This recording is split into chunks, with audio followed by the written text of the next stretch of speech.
शुरू करो, डालो बुनियाद, घर महल नजर आएगा।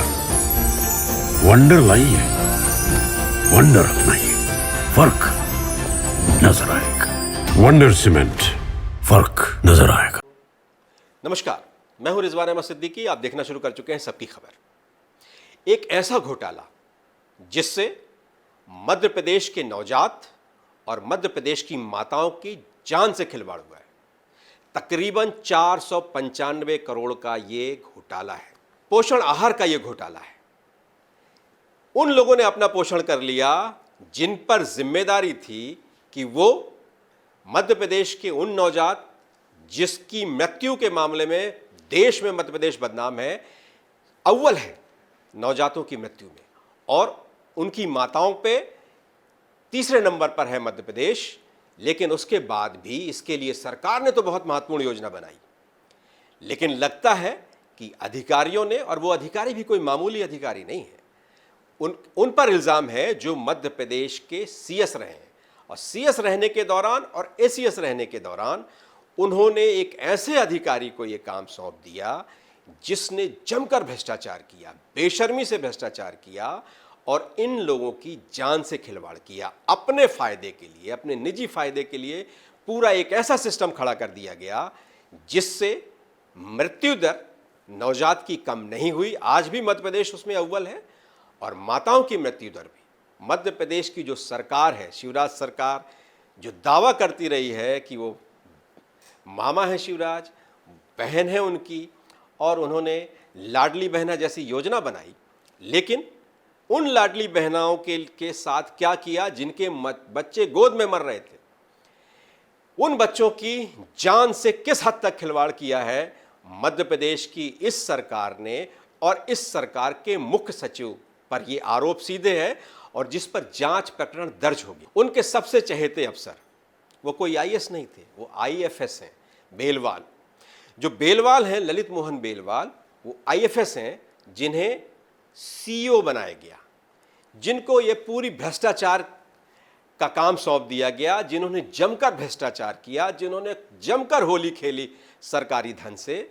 और आश्चर्य होगा आपको ये जानकर कि तकरीबन 3 बार उन्हें संविदा आधार पर भी काम दिया गया। उनकी नियुक्ति की तारीखें बढ़ती रहीं, उन्हें बार बार ये मौका दिया जाता रहा। पहले शिवराज सरकार के दौरान जब इकबाल सिंह बैंस एसीएस थे, उस समय उन्हें नियुक्त किया, और फिर उसके बाद जब कांग्रेस सरकार आई, कमलनाथ सरकार आई, तो ये रिटायर हो गए ललित मोहन बेलवाल। लेकिन इकबाल सिंह बैंस जैसे ही मध्य प्रदेश के सर्वे सर्वा हो गए, उन्हें चीफ मिनिस्टर, क्या सुपर चीफ मिनिस्टर कहा जाता था, मुख्यमंत्री के सबसे खास थे, उन्हें सुपर चीफ मिनिस्टर कहा जाता था। उन्होंने फिर वही मनमानी शुरू की इस विभाग में, और उन्होंने बेलवाल को, जो रिटायर्ड हो चुके थे, एक रिटायर्ड अफसर से इतना मोह, जाहिर है दाल में पूरी दाल ही काली है, दाल में कुछ काला नहीं है, पूरी दाल काली है। उन्होंने उन्हें बाकायदा नियुक्ति दी, और फिर भ्रष्टाचार का वही नंगा खेल शुरू हुआ। बहुत ढेर सारे बिंदु हैं इसमें, कई तरह की चीज़ें हैं। आपको ये जानना बहुत ज़रूरी है, इसलिए कि आप मध्य प्रदेश के निवासी हैं, और देश में भी अगर आप रहते हैं तो आपके लिए ये जानना बहुत ज़रूरी है कि ये किन्हें पोषित करने के लिए ये योजना शुरू की गई थी, और पोषण किसका हो गया। 0 से 6 माह तक के जो बच्चे हैं उनकी मृत्यु दर बहुत अधिक है मध्य प्रदेश में, शर्मनाक स्तर पर है। उन्हें फिर जो कुपोषित बच्चे हैं, 0 से 3 साल के जो बच्चे, 6 माह से 3 साल तक के जो बच्चे हैं, उन्हें पोषण देने के लिए, फिर वो उन गर्भवती महिलाओं के लिए जिनके गर्भ में पल रहे शिशु को पोषण की सबसे अधिक आवश्यकता थी, जिनकी वजह से मध्य प्रदेश में मृत्यु दर सबसे अधिक है। फिर 11 से 14 साल की वो बालिकाएं, जिनको भी पोषण की सबसे अधिक आवश्यकता है, इसलिए कि आने वाले वक्त में वो भविष्य है मध्य प्रदेश का, उनको भी पोषण की आवश्यकता थी। तो मातृशक्ति, और जो आप अंदाज लगा लें, किसी माँ की गोद में, किसी परिवार की गोद में एक शिशु आए, और वो सरवाइव ना कर सके, उसकी जान चली जाए। इनकी जान से किस तरह से खिलवाड़ किया है मध्य प्रदेश के इन प्रमुख लोगों ने। और वो प्रमुख कोई और नहीं, मामूली अफसर नहीं है, वो मध्य प्रदेश के सीएस हैं और उनके सबसे चहेते ललित बेलवाल। तो इनके लिए ये योजना शुरू की गई और इस योजना में जो हमारे पास जानकारी है 6 जगह संयंत्र लगाए गए हैं। बाड़ी, धार, मंडला, रीवा, सागर, शिवपुरी में ये पोषण आहार बनाया जाता था। लेकिन बहुत शर्मनाक है कि यहाँ न गुणवत्ता का ध्यान रखा गया, न इस बात का, इसलिए कि जो भ्रष्टाचारी हैं उनको तो इतने बेशर्म हो गए थे, उनको तो सिस्टम से डर ही नहीं था। और डर भी क्यों हो कि जब सैया भाई कोतवाल तो डर काहे का। तत्कालीन मुख्यमंत्री के सबसे खास और मध्य प्रदेश के सीएस, जिनकी तूती बोलती थी मध्य प्रदेश से लेकर दिल्ली तक, उन्होंने फिर बेलवाल को जिम्मेदारी सौंप दी। हमारे साथ इस मामले में जो शिकायत करता है पूर्व विधायक पारस सकलेचा, जिन्होंने आरटीआई से अब ये सूचना प्राप्त की है। इस पे जांच प्रकरण तो मार्च में ही दर्ज हो गया था, लेकिन अभी उन्हें सूचना अब मिली है आरटीआई के माध्यम से। आपका बहुत बहुत स्वागत है पारस जी। धन्यवाद। क्या है ये पूरा मामला? एक्चुअली रिजवान भाई, ये जब हमको पता लगा कि पोषण आहार योजना में घोटाला हुआ है और केक के इंटरनल रिपोर्ट में भी इस तरह के दस्तावेज हमको प्राप्त हुए थे, तो हमने उन सबका सर्वे करने के बाद में 2023 अगस्त में एक रिपोर्ट लोकायुक्त दर्ज की शिकायत। उसमें विजय सिंह जी और पंखा साहब, डॉक्टर गोविंद सिंह जी जैसे लोग भी हमारे साथ गए थे और हमने सारे दस्तावेज देकर लोकायुक्त से कहा कि आप इस पे प्रकरण दर्ज करें। तो लोकायुक्त ने अपनी प्रारंभिक जांच में, जिसमें इतना समय लगा उनको 1.5 साल, ये पाया कि हमारी शिकायत के अंदर जो तथ्य है वो सही है और उनका सत्यापन इस बात से भी हो गया, जिसे हम बोलते हैं सर्टिफिकेशन, कि केग ने भी मार्च 2025 में विधानसभा के अंदर पोषण आहार की जांच की एक रिपोर्ट पेश की, प्रतिवेदन जिसे बोलते हैं केग का, और उसमें भी हमने जो आरोप उस पर लगाए थे इकबाल सिंह बेस और ललित बेलवाल के खिलाफ, वो सही पाए गए। तो केग की रिपोर्ट का आधार मानकर केग से उन्होंने दस्तावेज मंगाए लोकायुक्त ने, जो हमें दिए हैं, और महिला बाल विकास से भी उन्होंने दस्तावेज मंगाए और हमने जो लिखा उन दस्तावेज को टेली किया और उसके बाद उन्होंने उन पर जांच प्रकरण दर्ज किया। हमें यह पता नहीं चला था कि उन्होंने मार्च में जांच प्रकरण दर्ज किया। तो हम जब सत्येंद्र कुमार सिंह साहब से मिले, मेरा आपसे सवाल ये है कि ये पूरा मामला क्या है, ये आप हमारे दर्शकों को बताएं। ये पूरा मामला क्या है, किस तरह से इसमें भ्रष्टाचार हुआ है और किस स्तर पर हुआ और कितने का भ्रष्टाचार हुआ? हाँ, ये देखिए, इसमें जो भ्रष्टाचार हुआ है वो जो पोषण आहार हमारे यहाँ पे बढ़ता है आंगनवाड़ी केंद्र के माध्यम से, और उसको बनाने का काम 7 केंद्र करते हैं जो आजीविका मिशन संचालित करती है। उन केंद्रों पे उनका निर्माण होता है, रॉ मटेरियल वहां आता है, वहां से फिनिश होता है, फिर जाता है। इसमें जो भ्रष्टाचार हुआ इस प्रकार का हुआ कि उन्होंने बिना बनाए ही पोषण आहार का वितरण दिखाया। कई जगह जो पोषण आहार था उसकी जब जांच की गई तो मानव के लिए खाने योग्य नहीं पाया गया, लेकिन उसके बाद भी उन्होंने उसका वितरण किया। उन्होंने जिस पोषण आहार को वितरित किया उसमें ट्रक नंबर दिखाए कि इन ट्रकों के माध्यम से हमने 2 टन, 5 टन, 10 टन पोषण आहार भेजा केंद्रों पे। वो ट्रक स्कूटर के निकले, यानी आप रिजवान भाई आश्चर्य करेंगे कि एक स्कूटर पे 30 टन का ट्रांसपोर्टेशन दिखाया। और उसके अलावा उन्होंने उसमें जो जांच हुई उसमें पाया गया कि उन्होंने जो बिजली का उत्पादन दिखाया वो उस पोषण आहार की मात्रा के अनुकूल नहीं है। आप बिजली इतना कम उत्पादन, बिजली की लागत इतनी कम दिखा रहे हैं और पोषण आहार से 3 गुना बढ़ा हुआ दिखा रहे हैं। ये भी उन्होंने पाया। उन्होंने ये भी पाया उसमें, और हमने उसमें शिकायत में लिखा कि जब कई केंद्रों पे पोषण आहार नहीं मिला कई दिनों तक, तो जो एग्रीमेंट है उसके अनुसार से उस पर सप्लायर पे पेनल्टी लगना चाहिए, वो पेनल्टी नहीं लगाई, और सप्लाई सही से नहीं होने पर लगभग 30 करोड़ की पेनल्टी लगना थी, वो पेनल्टी भी आजीविका मिशन पे नहीं लगाई। और यहाँ तक कि शासन ने आजीविका मिशन को 141 करोड़ रुपए का अनुदान दिया कि पोषण आहार के निर्माण वितरण के लिए आप ये रखें, जबकि वो नियम के विपरीत था। और वह आज तक वापिस नहीं ये दिया। अनुदान क्या एडवांस दिया कि बाद में दिया? उनको दिया एडवांस के नाम पे, जी लेकिन वो अनुदान में कन्वर्ट कर दिया और आज तक वापिस नहीं लिया उनसे। जी और दूसरा आप देखिए, इसमें पूरी कहानी की फ्रेम यह है जी कि इकबाल सिबेश जब एसीएस थे पंचायत और ग्रामीण विभाग के, जी तो इन्होंने बेलवाल को प्रतिनियुक्ति पे वन विभाग से अपने यहाँ लिया, जी उसे आजीविका मिशन का सीईओ बनाया। ये 2017 की बात है।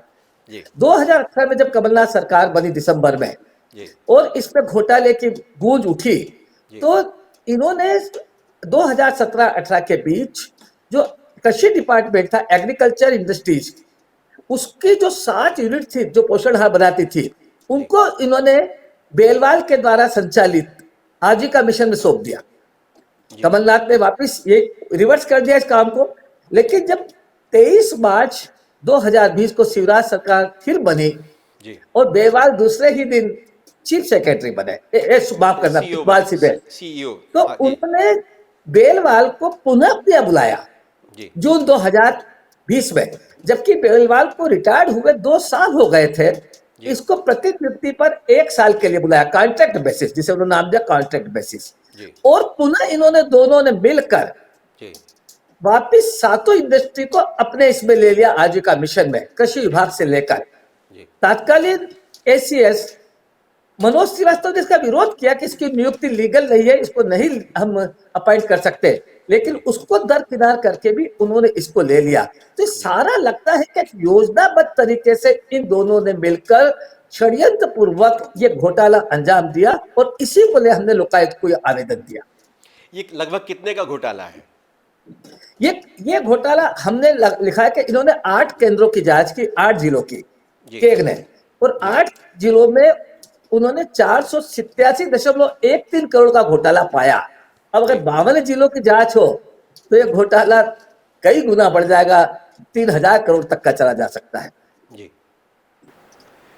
ये जो जांच हुई थी, आप जो कह रहे हैं कि जो वाहनों के नंबर बताए गए, वो क्या स्कूटर के मिले? ऐसा भी हमारी जो जानकारी रिपोर्ट में जो आ रहा है वो स्कूटर के मिले, अन्य दूसरे ऐसे वाहनों, निजी वाहनों के मिले। तो ये आपने जो रिपोर्ट इस पर जो आपने पढ़ी, और फिर आपको कब इसका ख्याल आया कि इस पर शिकायत करनी चाहिए? देखिए, अगस्त 2023 के जब हमने रिपोर्ट दी, उसके पहले के 4-6 महीने में जी बाजार के अंदर, वो मीडिया के अंदर इस प्रकार की चर्चाएं उजागर हुई थी, और कुछ लोगों ने उसके नंबर तक उसमें अखबार के अंदर आए थे। हमने उन नंबरों को सर्वे करने के बाद में पोर्टल पर जाके उसकी जांच की, और जांच करने के बाद में हमने उनको दिया। इसी बीच केक की एक कॉन्फिडेंशियल रिपोर्ट भी मीडिया के अंदर चर्चित हुई, हमने उसको भी, उसको डाटा उसमें से भी लिया, और सारा मिला के हमने लोकायुक्त को सब मटेरियल दिया और दस्तावेज दिए सारे, उसके आधार पर ये हमारी जांच हुई है।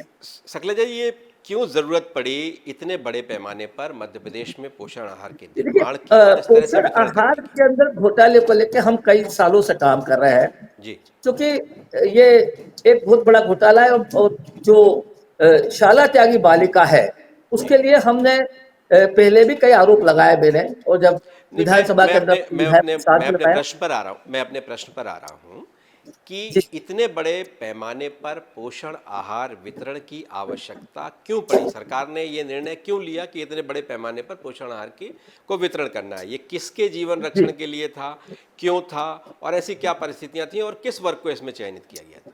हितग्राही कौन देखिए, था? मैं समझा नहीं आपकी बात को।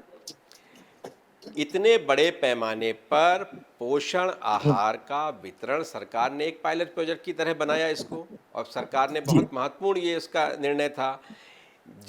जो शिशु मृत्यु दर थी, जो मातृ मृत्यु दर थी, इन सब में मध्य प्रदेश के जो स्थान था, मध्य प्रदेश का शिशु मृत्यु दर में तो अव्वल नंबर था, और मातृ मृत्यु दर में भी इसका नंबर तीसरा था। तो जब इस तरह की परिस्थितियां आई, इससे मध्य प्रदेश की बहुत बदनामी हुई और सरकार को चिंता भी हुई।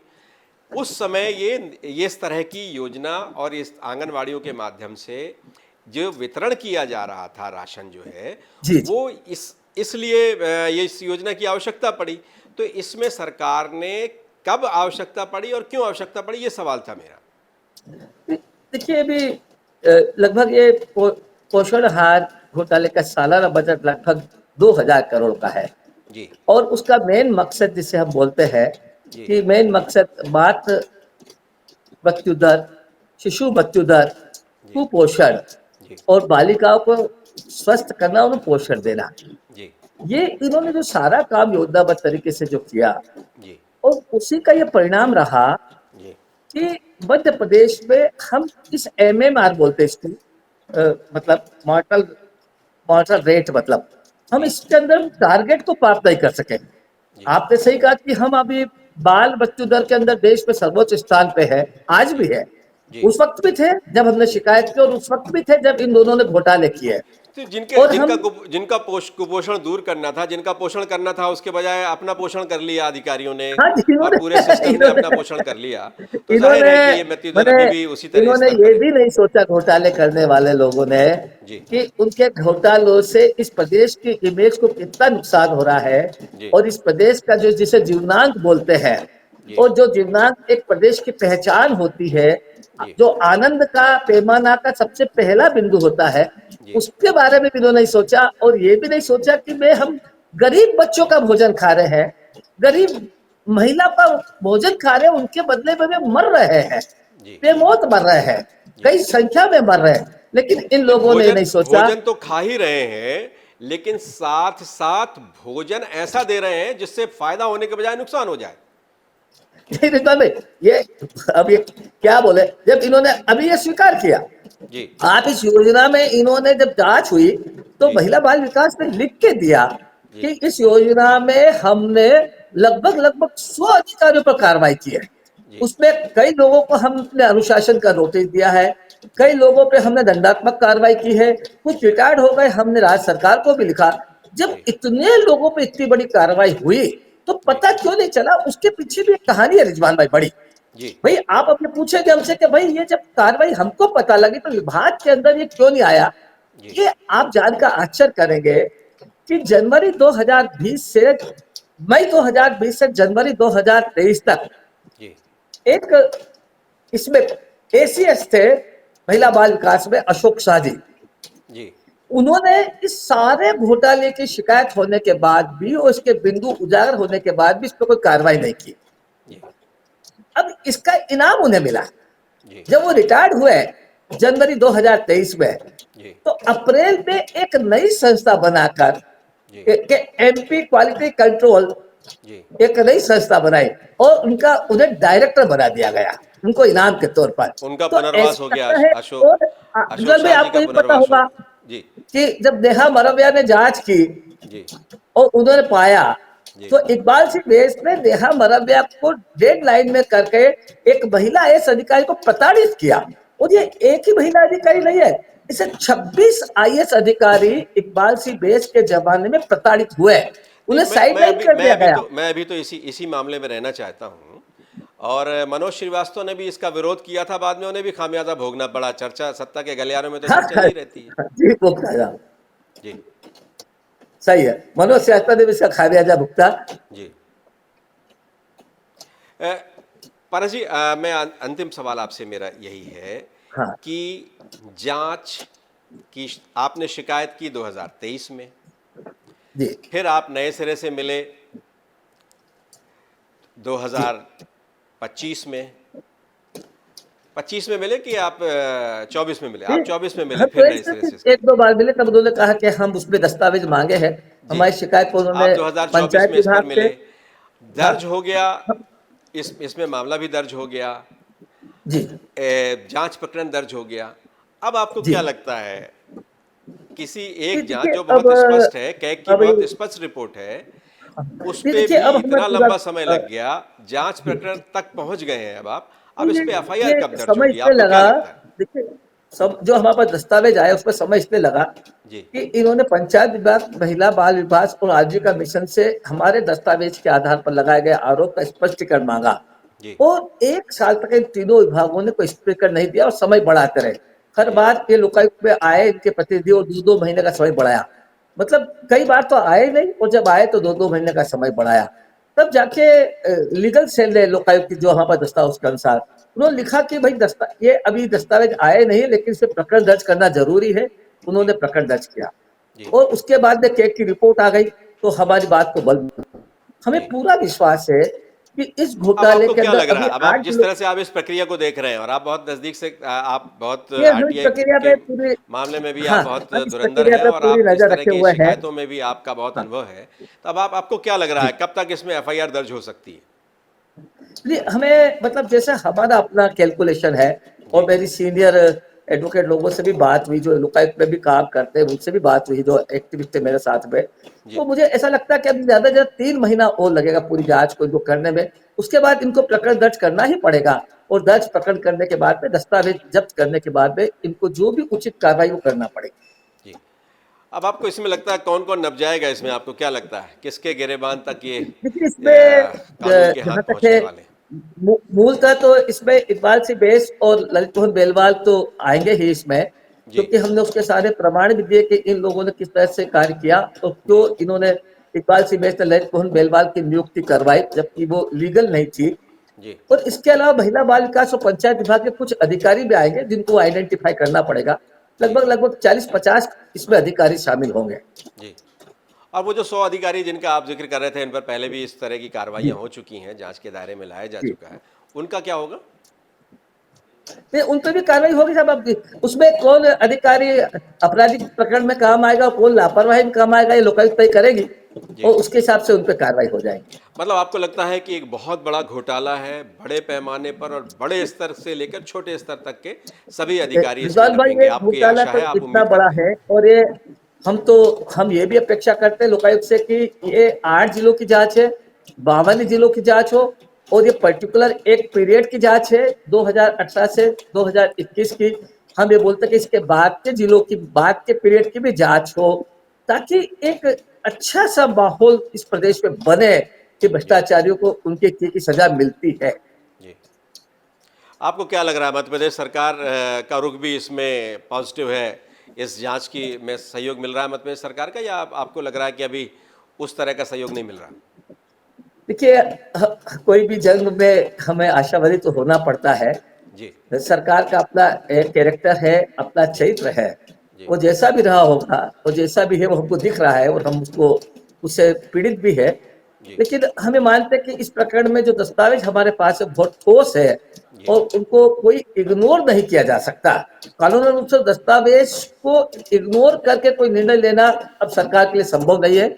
और अगर सरकार ने भी उस पर निर्णय लिया, तो उसके लिए जो भी न्यायालयिक प्रक्रिया है उस प्रक्रिया का पालन करेंगे, चाहे हमें हाई कोर्ट जाना पड़े, चाहे हमें सुप्रीम कोर्ट जाना पड़े। लेकिन आप आशान्वित हैं कि मध्य प्रदेश की सरकार इस पर पॉजिटिव रुख रखेगी और इस भ्रष्टाचार को उजागर करने में वो भी कहीं ना कहीं लोकायुक्त के साथ होगी? नहीं, सब सरकार से तो इतनी अपेक्षा नहीं, क्योंकि हमारे तो कई बिंदु सरकार से चल रहे हैं। जी पर अब सरकार अपने निजी लेवल पे तो कुछ करेगी या ना करे, जी लेकिन लोकायुक्त जरूर करेगा, और लोकायुक्त जो करेगा उसे सरकार को मानना तो पड़ेगा, जी। क्योंकि नहीं मानेगा तो दस्तावेज बोलते हैं, नहीं मानेगा तो हमें फिर आगे लड़ने के लिए। चलिए पारस जी, आपने हमारे को समय दिया, आपने बहुत महत्वपूर्ण जानकारी हमसे साझा की, आपका बहुत बहुत धन्यवाद। धन्यवाद। और आपको, जैसा कि पारस सकलेचा बता रहे थे, आपको जानकर आश्चर्य होगा कि इसमें जो परिवहन में वाहन इस्तेमाल किए गए, उपयोग किए गए, वो ट्रक नहीं थे, वो किसी स्कूटर के नंबर थे, अन्य किन्हीं वाहनों के नंबर थे। अब आप सोच लीजिए कैसा पोषण हो रहा था, कैसे इस तरह परिवहन विभाग इस तरह का परिवहन के माध्यम से सप्लाई किया जा रहा था इस तरह का पोषण आहार। और वहाँ ये जो कैग ने जांच की है, जो लोक लेखा समिति ने जिस तरह की जो जांच इसमें की, उसमें जो कुछ पाया, उसमें ये पाया गया कि सेंटर में जो पोषण आहार मिला वो गुणवत्ता विहीन था, एक्सपायरी डेट का भी था, और सबसे बड़ी बात यह है कि जब पोषण इतना आहार इतना बना ही नहीं तो आपने सप्लाई कैसे कर दिया? बिजली का बिल, जो रजिस्टर में जो वहाँ पर रॉ मटेरियल बुलाया गया, वो सारी चीज़ें ये चुगली करती है। चुगली क्या, बहुत ऐलान करती है ये बातें कि वहाँ इतना मटेरियल ही नहीं आया, वहाँ इतनी चीज़ें बनी नहीं, लेकिन सप्लाई कर दी गई। तो आप सोचिए सिस्टम किस हद तक भ्रष्ट था, और सबको भ्रष्ट कर दिया इन्होंने उस आंगनवाड़ी कार्यकर्ता और सहायिका तक का इस्तेमाल किया, और बहुत सेंटर में तो उन्होंने सामान भेजा ही नहीं, सब सरकारी रिकॉर्ड में दर्ज हो गया। इसलिए कि रिकॉर्ड गुलाबी है, बाकी सब बेईमानी है। तो ये जिस तरह से आंगनवाड़ी कार्यकर्ता और जिसमें जिस भी तरह से आंगनवाड़ी के माध्यम से इस तरह की जो चीज़ें की, जो हमारे पास सूचनाएं हैं 821.51 मेट्रिक टन का ये घोटाला है, 4.95 करोड़ यानी तकरीबन 500 करोड़ का ये इस तरह का घोटाला है। इतनी बड़ी मात्रा में ये पोषण आहार का घोटाला किया गया। ट्रांसपोर्टेशन में भी घोटाला किया गया। तो आप अंदाज़ लगा सकते हैं। और हमारे पास जो CAG की जो रिपोर्ट है उसमें जिस तरह से CAG ने सिफारिश की है, जो अनुशंसा की है, उसने लिखा है कि लोक परीक्षा शासन से अनुशंसा करता है कि दोषी अधिकारियों के विरुद्ध उचित कार्रवाई करें एवं विभाग इस प्रकार की अनियमितताओं से बचाने के लिए बेहतर निगरानी और नियंत्रण प्रणाली विकसित करें। इस तरह की अनुशंसा भी की गई। लेकिन जिन्हें ये भ्रष्टाचार करना था या जिनके हाथ में सब कुछ करना था, वो तो कुछ और ही कर रहे थे। तो आपने देखा किस तरह से, लेकिन एक उम्मीद जागी है। जिस तरह से ये जांच प्रकरण दर्ज हुआ है, एक उम्मीद जागी है कि आप चाहे जितने बड़े कद के हों, आपका चाहे जितना बड़ा पद हो, लेकिन गलत करेंगे तो नापे जा सकते हैं। और ये उम्मीद बढ़ी है। आशा की जाती है, मतलब सरकार से भी ये उम्मीद है, मुख्यमंत्री से भी ये उम्मीद की जाती है कि वो इसमें व्यक्तिगत रूप से रुचि लेकर, इसलिए कि ये जांच में देर इसीलिए हुई। पारस सकलेचा से जब हमारी बात हुई तो उन्होंने यही बताया कि इसमें जांच में देर ही इसलिए हुई है कि उनके पास लोकायुक्त ने जब भी जांच प्रतिवेदन मांगा, जानकारियां मांगी, तो उसमें बहुत लंबा समय लगाया गया विभाग से। उस अधिकारी को उपकृत किया गया और जिस तरह से उपकृत किया गया उनके लिए बाकायदा एक विभाग बनाया गया। और उस अधिकारी जिसने इस पर विरोध किया था, उस अधिकारी को सरकार के चहेते अधिकारियों में थे, तत्कालीन मुख्यमंत्री शिवराज सिंह के बहुत निकट थे, मनोज श्रीवास्तव, लेकिन उन्हें घर बैठना पड़ा, उन्हें कोई दूसरा काम नहीं दिया गया। तो चलिए, ये भ्रष्टाचार जिस तरह से हुआ है, हम उम्मीद करते हैं कि इस पर कार्रवाई होगी, बड़े पैमाने पर कार्रवाई होगी। और एक संदेश तो ज़रूर गया है कि इकबाल सिंह बैंस और उनके चहेते बेलवाल के दिन अच्छे नहीं हैं।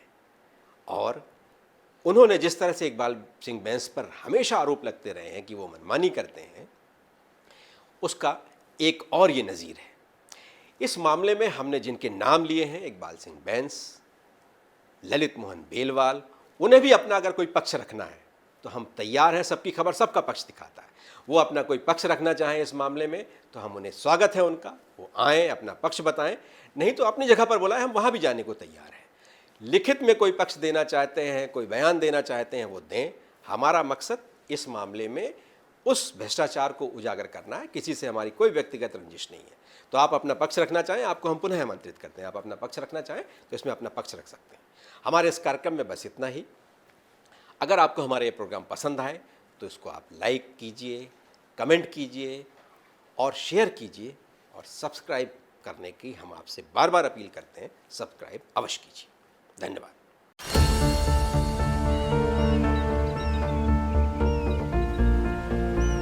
जो बनकर मेरा हमसफर आएगा, सिर्फ उसी को फर्क नजर आएगा। शुरू करो, डालो बुनियाद, घर महल नजर आएगा।